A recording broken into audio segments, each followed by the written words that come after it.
it. Now, Judy and Lee both get cover jobs at the Riley Coffee Company on May 10th. And they start in a subsidiary run by an ex-FBI agent by the name of William Moynihan. And then 1 week later, they both transfer over to the Riley Coffee Company. And the reason for this is that allows Moynihan to control their background checks. So they don't find the word cancer in Judy's background, and they don't find the word Russia in Lee's background. Because what's going on at the Riley Coffee Company, most of the employees don't know. And what it is Judy and Lee are sneaking out of the Riley Coffee Company and going over to David Ferry's apartment and doing the work with the cancer tumors and the mice. And so there's this loop of laboratories. One laboratory is using the radiation. Another laboratory is growing the cancer tumors in the mice. And then they bring the mice over to Ferry's where Judy and Lee kill them and chop them up and make a puree out of the tumors. Judy brings it over to Mary Sherman's apartment. She reviews the work, and they send it back for more radiation. This is the loop. And what they're doing, first they kill the mice, then they start using it on monkeys, and they kill the monkeys.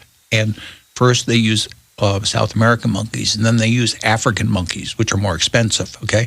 And then after they kill all these things with cancer, they need to test it on a human.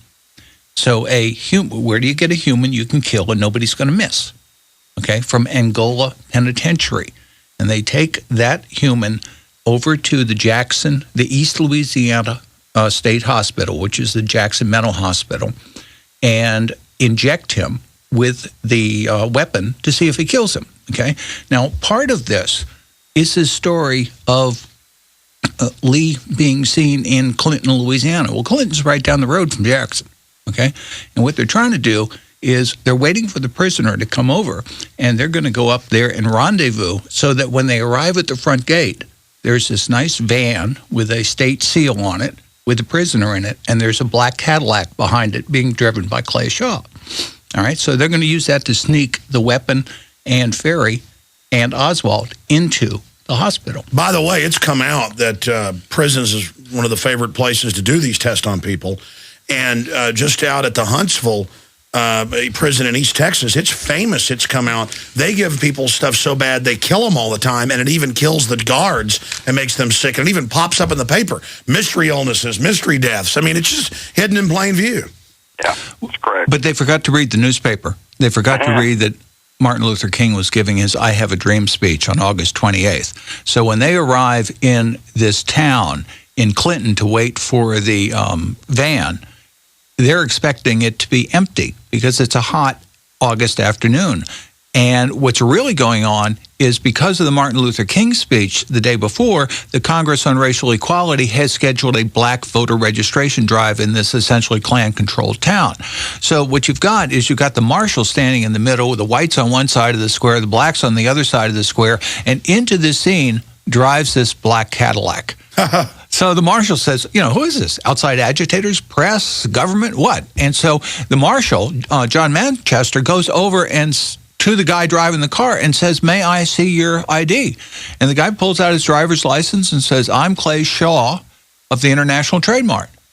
And then Oswald gets out of the back seat and goes over and gets in line with the blacks and tries to register to vote. And that's why we have the record of this. Yes, but the record was given to the House Select Committee on Assassinations back in the 70s.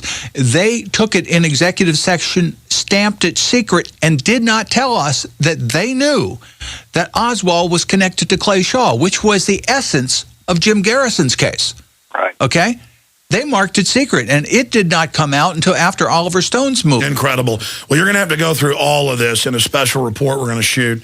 I'm going to continue with the radio show here, but and with Jim, but just amazing work. People can read it in both books, Me and Lee and Dr. Mary's Monkey, available at Infowars.com. Jim, we're about to go to break, but a few more minutes on the issues here that we've been covering. Yeah, well, of course, I've been digging into the whole story for years. And when I met Ed and when I was reading his books, and then when I met and interviewed Judith Berry Baker and heard all this whole story, number one, it all fit. It just fits so perfectly as to everything else we knew. But then I went back and started backtracking.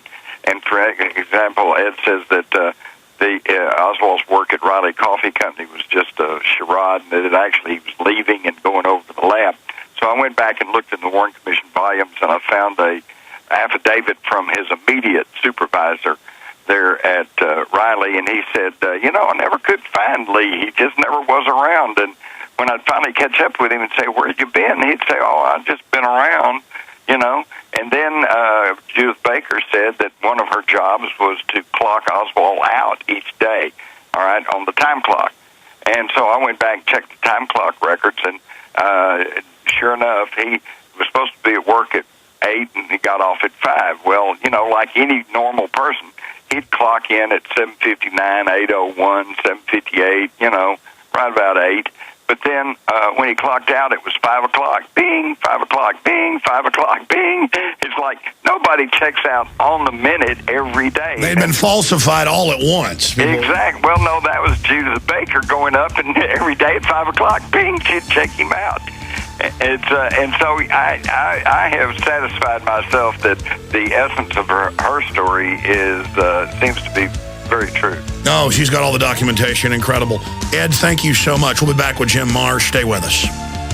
You know what? I think I'm going to bring a wild card out here with investigative journalist Jim Marrs in this short segment. And we'll get into the world economy, the wars, all of it with him in the next. But Jim, I talked about this yesterday. Obviously, it's getting a lot of news coverage, but they're trying to spin it. But this former Goldman Sachs high-level managing director, in fact, guys, will you re-pull me those articles from yesterday, and there's new ones today, thank you, comes out and says, they call everyone scum, and we're here to rip everyone off, and it's a culture where they don't want to make their clients money, they want to rip them off, which people go, that's not a very good business model. Well, no, it's the biggest, because they've got super high-frequency computers that only they're allowed to use. So the whole market, the whole stock market now is a complete joke. Yeah, for years, people, I guess because I write books, they think I know something. And people say, what stock should I invest in? And Alex, for years, I've told them, go to Las Vegas. The odds are better there. Well, no, but that's it. But, we had the Timberwolf emails that were a division of Goldman Sachs, where they literally are like, I'm going to sell these morons, scum, total crud, and bet against it. Ha ha! It is just an insane level of corruption. And you realize Goldman Sachs was at the bottom, so to speak, of the Gulf oil explosion and the contamination of the whole Gulf. And they now have some of the internal memos, and one of the Goldman Sachs execs was saying, bye-bye fishies. They don't care. They don't care. They're crazy people. They're like, I don't care if reactors we own are blowing up. Who cares if my kids breathe it? It's just, they're nuts. They really are. This even, to me, goes beyond greed.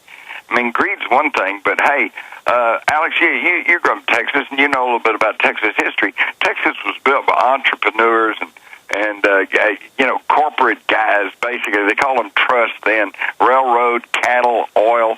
Okay, and these guys made millions, and they were tough, and they would screw you over in a heartbeat.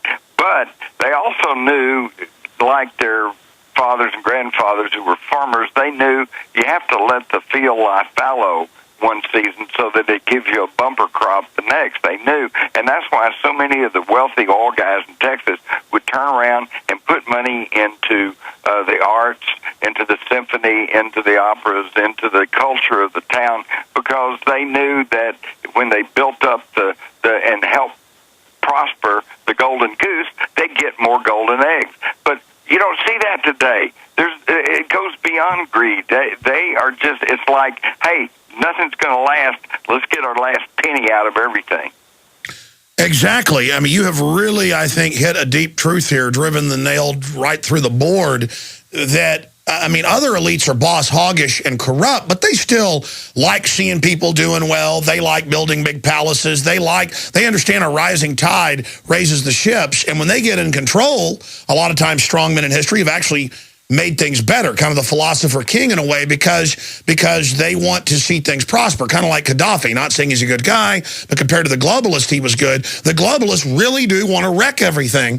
They're psychos. I'm not going to get into it. I was at an elite party last night I got taken to, and there were like some of the biggest people in the IT world there. And they were acting like little kids, hopping around like crazy people for 3 hours in front of me. And it was funny in a way. And I was about to shoot a YouTube video, and somebody goes, "Don't do that." But, I mean, I'm going, this is who's running things? Really. But you know what? I think if you look around, I think I'm losing count. But right now there's like over 250 resignations of bank money managers, some of these top guys. It's like the rats are deserting the ship. Do you get that impression? Yes, and in fact, that's been pointed out that hundreds are leaving. Why do you think that's happening? They don't want to get the blame for what's coming? Exactly. They don't want to have to be put in the stocks or put a noose around their neck, so they're getting out. They see the whole thing crumbling. In fact, it's all just kind of, the whole world economy right now, as far as I can tell, is kind of held together with, spit and glue. All I know is when you're watching, billionaires juggling glasses and apples and running around crazy at parties with the energy of 5-year-olds, and then you talk to these people, and and you're like, they must not be running things, or I guess they're blowing off steam. I mean, I more and more I understand it's like the elite are in control, and there are some of them that are actually trying to run things, but more and more of the elite are just like running around like crazy people. Do you see what I'm saying, Jim? Absolutely. In fact, it reminds me of my study of the last days of Hitler's Third Reich. Down in the bunkers in Berlin and all like that, they weren't sitting around moping. They were getting drunk and partying and, Exactly. Stay there. Listen. Stay there. That's exactly what's going on. We'll be right back. Stay with us. We're on the march. Monday through Friday from 11 a.m. to 2 p.m. Central, we are here live, back Sundays 4 to 6 p.m. And we have Infowars Nightly News. We're airing some of the old special reports this week and next, but tonight we're going to premiere an hour-plus exclusive interview we did last week with Dave Mustaine, of course, one of the founding members of Metallica, and then, of course, Megadeth, who talks about politics, his view on the world, and some issues he said he's never talked about before.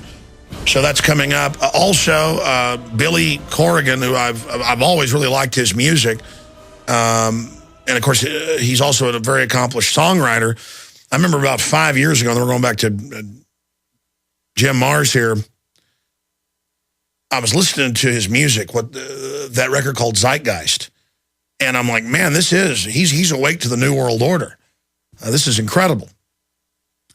And then I'm sitting there talking to him, and he said, oh, yeah, I was, just really waking up right before that time, listening to your show, and talking to him a few nights ago at dinner, and then last night when he came into an interview here in studio with his girlfriend, who I didn't even realize is like some giant pop star in her own right. That shows how ignorant I am, but she's a really, really nice lady. And it's not like me name-dropping, hey, Billy Corrigan, founder of Smashing Pumpkins, hanging out at the office. Hey, Dave Mustaine.